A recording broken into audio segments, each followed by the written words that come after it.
Hello, I want to talk to you today about food intolerances and about the tests that exist and why it is important to know to which products you react.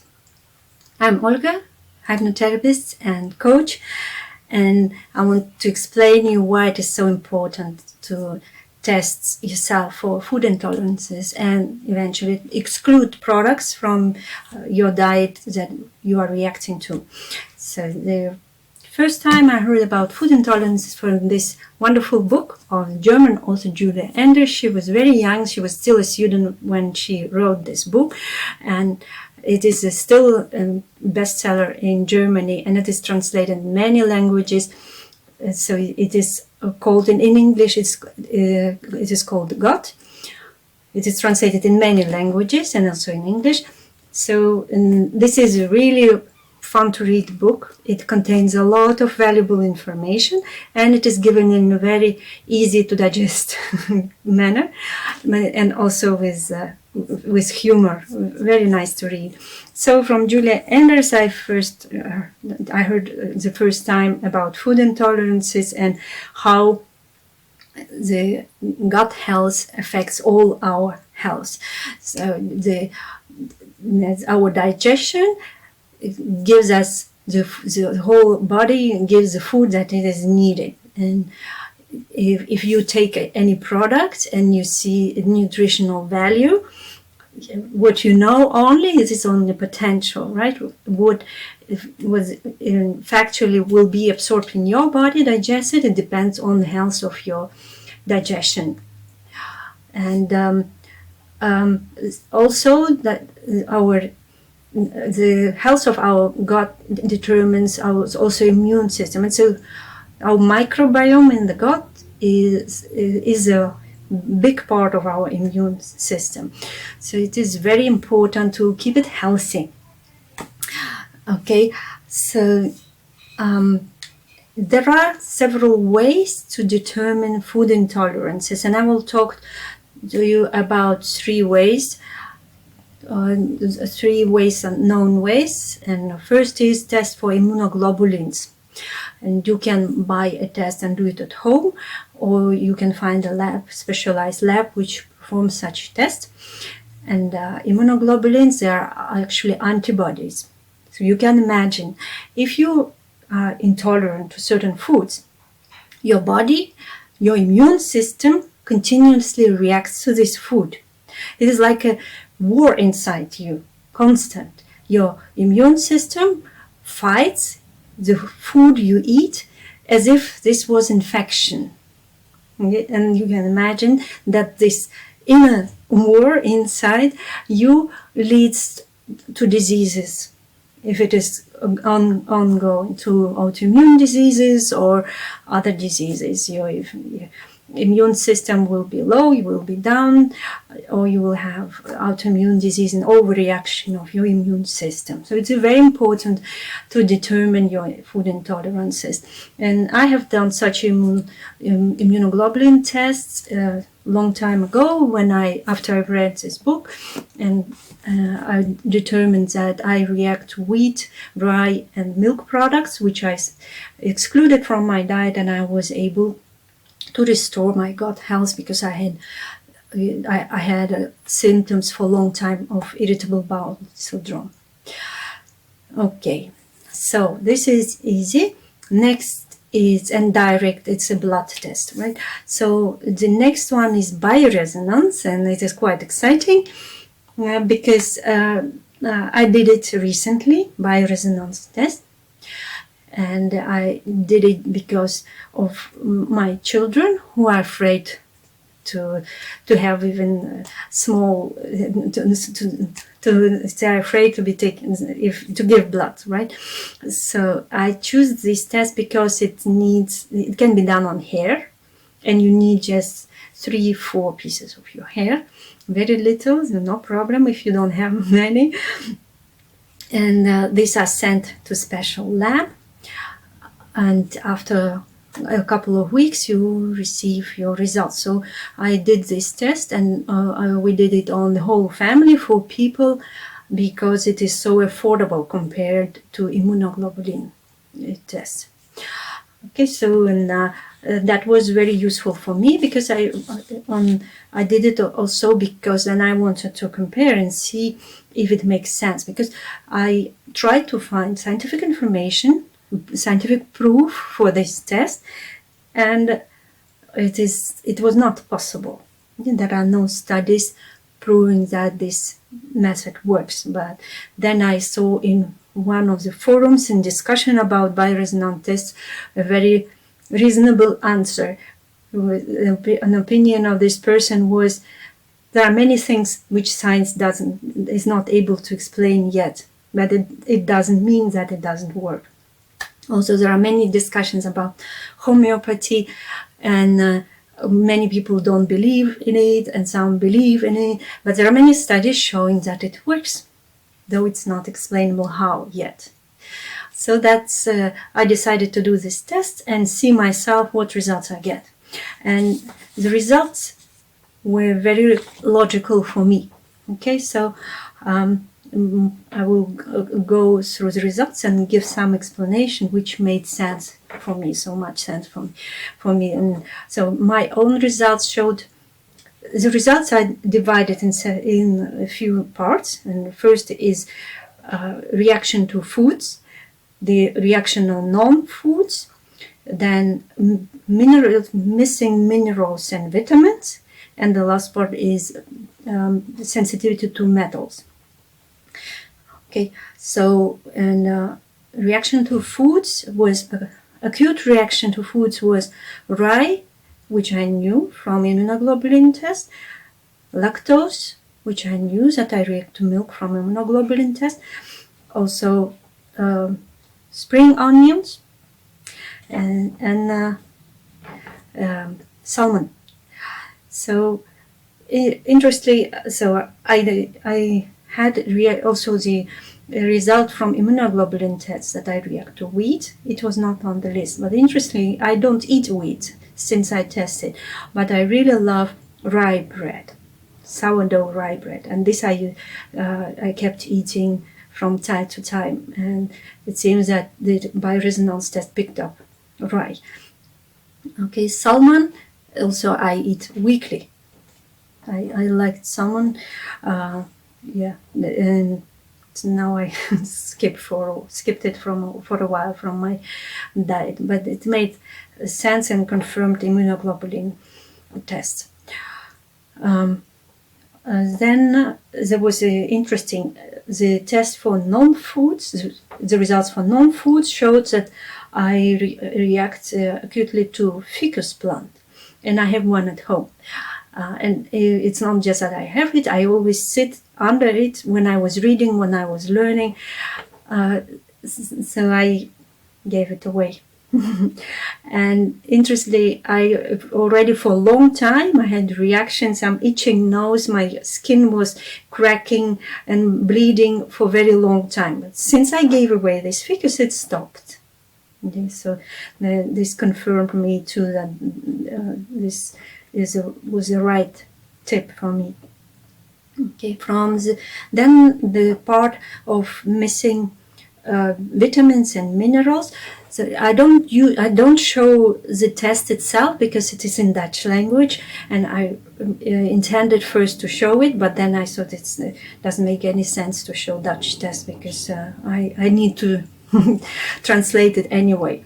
And so the test for vitamins and minerals showed that I'm missing arginine. It's amino acid, part of a building block of proteins, and I don't eat red meat. I eat fish like twice a week, and that makes sense that I miss some amino acids. So I need to take some protein shakes. So then I'm missing a metal molybdenum. It's a rare metal, and this makes also a lot of sense because I take other rare metals in higher qualities, selenium and zinc, for my immune system to combat autoimmune disease of my thyroid. So and when you take increased amount of certain metals, the other cannot be absorbed so well, because our gut can absorb metals only in a limited amount. So it makes sense that if I take more selenium and zinc, that molybdenum is missing. So I started taking molybdenum as well. And then there are results for metals, which has to be, one should test. One should check if water is clean, which you drink if you react to metals. So you need clean water. You can have metals from the air if you live in a polluted area. It can be your cosmetics or some washing stuff. So we use only organic cosmetic and washing stuff, so I think I'm fine there. Okay, so the next one is from my husband, and it was also very interesting. The only product, food, to which it reacts, or the only group of products, is spices, and all spices. And we eat all the same food. I cook, and everyone is supposed to eat.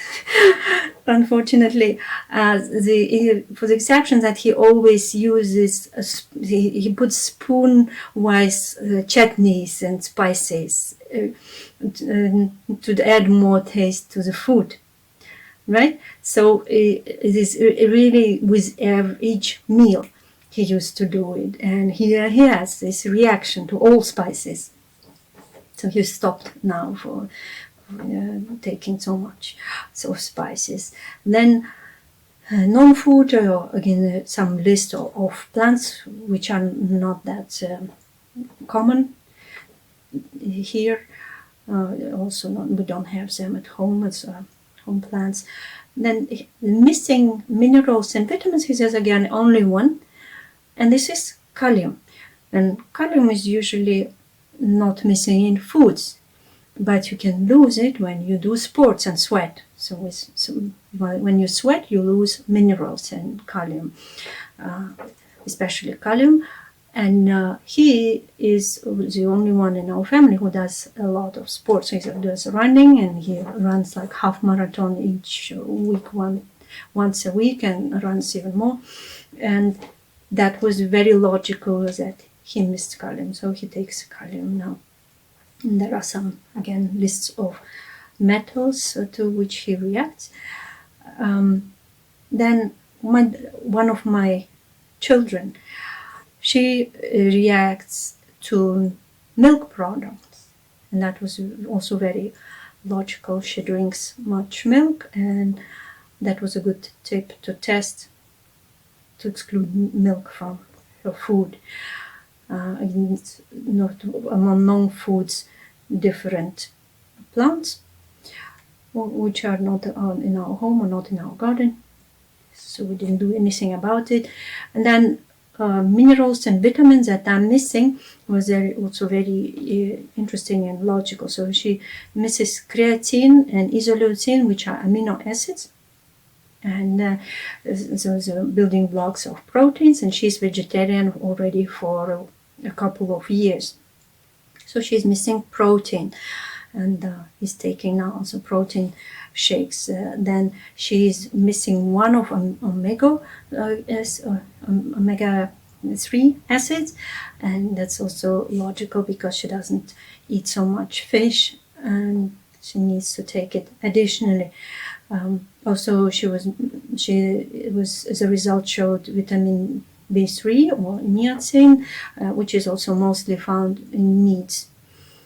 So we need to take care of that as well.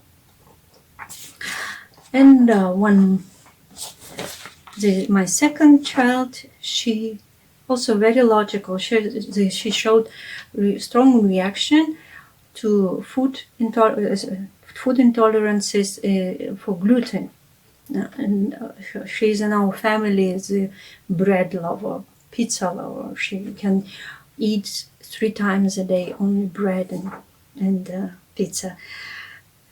And of course, this reaction was very logical. Then she had some reaction to some animal products as well. And with vitamins and minerals, she was missing genistein and zeaxanthin. These are compounds which are found in vegetables, and zeaxanthin especially in green leafy vegetables, which she doesn't like to eat, so what she resistant to eat. And also vitamin B3, she eats more meat than my older daughter, but she still doesn't eat much, so vitamin B3 was also a logical result. So as a scientist or chemist, I can draw a conclusion for me that these results are not a coincidence. This is too much for coincidences. These are logical results, though they are not explainable results. And what I can also tell about the test, that it is a very broad test. If you cannot test for with immunoglobulin test, if you do only intolerances, it will be a very expensive test, and you probably cannot do at all to test so many products. So this test offers you a broad spectrum of tests of different products and non-food products. It tests for vitamin and mineral deficiencies and reactions to metals. And what you can do with these results, you can test them again. So with your food intolerances, you can just skip those products from your diet and see how you feel for, let's say, a month. If you feel better, if you stop having headaches, if your menstrual cycle will be more regular, if your digestion will be better, you will not have diarrhea, or your stool will be regular, and then you can reintroduce and see if you get again a reaction. So you can still work on these results and get additional proof if you really react to these foods. Of course, you can eat more products which contain those vitamins and minerals that are missing, and you can change your cosmetics and the washing powders and so on to live a cleaner life. Yes, so that was really worth trying. The price of the bioresonance test is significantly lower than immunoglobulin tests, and again, it offers much more. The results are much wider of this test. So, if you are interested, just try it. There are labs in UK. You check if these are accredited labs, if they have high standards of work, and go for it. And one more testing I wanted to mention, it is FODMAP diet, and it is also diet where you exclude products and tests, and it was developed in Monash University in Australia. It has been developed, so it is the studies are still ongoing, development is ongoing, and it is already very known diet, and it is especially effective to determine if your body is sensitive to certain sugars and carbohydrates. And so the carbohydrates in this diet are divided in several groups, sugars and carbohydrates, and they're known which ones are really difficult to digest for human body, and these products are divided in groups like milk products and plant vegetables, or vegetables or pulses. And so you exclude at the beginning of the diet all these products which are not known. You get a list, or you can download the app. So Monash University has developed an app, very detailed and helpful, because it's really difficult to understand at the beginning which products are easy to digest and which not. It's a very unusual system, quite complicated seems at the beginning. So an app or a list of products is very helpful. And after excluding these all products high on FODMAP, you keep this diet for 3 to 6 weeks and observe how you feel, if your health improves. And after that, you reintroduce the excluded products group by group and see if your body reacts. And if your body reacts to certain, if your body doesn't react to a certain group, so you can continue eating these products. And if it starts reacting, then you skip this group of products, and then you can repeat the whole cycle with the groups, or just one group to which you reacted. You can again go for several weeks without these products, and you can support your body taking probiotics or eating foods containing probiotics, sauerkraut, fermented vegetables, and taking some enzymes so that you can restore the health of your gut. And then try to reintroduce the group. If your gut restored its health, it can probably digest it. Okay, so the purpose of the diet is to test and also to restore the health of your gut. And this is a bit time consuming, so it's a long several weeks of testing, but it's absolutely worth it, and gives a lot of great results for people with irritable bowel syndrome. Okay, that's it, what I wanted to share you. So just one more time to say that our bodies we cannot digest all the food we are used to eat. Certain products we cannot digest, and it really deteriorates our health on long term. It is like a war happening inside your body. And when you stop eating certain products, your body can rest and recover, and you can be sure you will not develop diseases like autoimmune diseases, where your immune system gets overexcited and fights, and then not just against the food that you eat, but also against your own body. And so it is very important to know these products, not to eat them, and to restore your gut health. Okay, stay healthy, stay happy, and I talk to you soon. Bye-bye.